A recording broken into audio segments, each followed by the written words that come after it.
How are y'all doing today? Quick video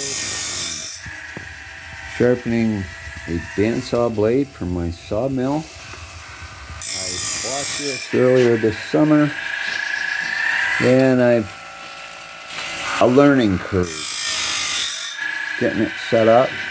I'm hoping I finally got it right. It's the bandsaw blade sharpening by Woodland Mills. There, I don't see a model number.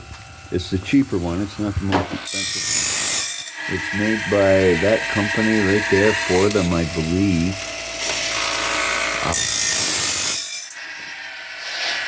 Grind in 4000, it's called. Try to get a little close up of it actually grinding the tooth. I can't get it but go it. It's nice. It's supposed to. But we're gonna run this through, put this blade on the mill. I'll let you know how it all does. This is the advancement.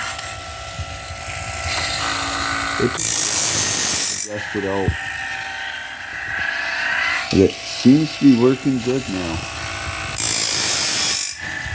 Y'all have a good day.